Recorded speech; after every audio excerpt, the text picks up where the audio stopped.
አቡና ይፈላሻይ ይፈላሻይ ና አቤት ወንድሜ ብልታዘዝ አንተ ልጅ እዚህ ግቢ ቅጥር ምንድን ነው? እቺ እኔ ወዳለ ቦቻራ አንተ ማን ነው የምትሳፈጠው? ልሳፈጥ አይደለም ይልቀቀኝ እኮ መልስልኝ። አንተ ምን አገባህ? ቆይ ሰማኛለህ፣ አርፈህ ስራህን ብትሰራ ይሻላል። አላርፍም ካልክ ግን ነገሮችን አቀሳስረህ እንድትባረር ነው የማደርገው። እኮ አንተ ነህ ቦቻራን የምታስባረኝ? አሁን ልኝ አንተ ቦቻራን ነው የማስባረው። ቆይ መስሎህ ግን አንተ ነህ የምታስባረኝ? ይኸውልህ በጣም ከማይሆኑ ሰዎች ጋር እያየሁ ነው።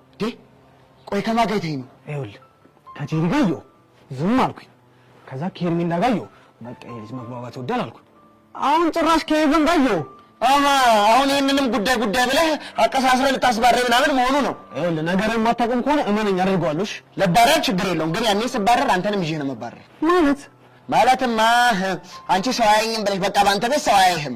ደግሞ ምን ሳረጋየኝ ገኒን ይዛን ከስስማት በቃ ላየሁም። አንተ ገነት ነው ማለት ለካ አንቺ ሄቨን በሚለው ስሟ ነው የምታውቂው። በግድ ጉሮሮ ይዛንቀ እየሳም አረለታቁን ገደለኝ ሳሚ ስትል እንቀርገ እየሳምታት አንተ ይህን ጉዳዩን እጄ ላባቷ ብናገር ምን የሚፈጠር ይመስላል? አንተ ልጅ ግን ጤነኛ አይደለም እንዴ? ያማል እንዴ? አዎ ያመኛል። ካልተከባበርን ድብን አድርጎ ያመኛል። እና ልታስፈራራኝ የሞከርክ ነው ማለት ነው? አንተማ ክብር እየሰጠኸኝ እየሾምከኝ እያካብከኝ መሆኑ ይኸውልህ፣ እኔ ምንም የሚቀርብኝ ነገር የለም። እናቴ ጋር ሄጄ እያረስኩ እኖራለሁ። አንተ ግን ትምህርትህን ታጣለህ። እናማ አርፈሽ ቁጭ በይ። ገባሽ? እቺ ይኸውልሽ እኔ ቦቼክ ስለሚሳፈጠኝ ሰው እንደዚህ ነኝ። እሺ ኧረ እባክህ ሻቲንግ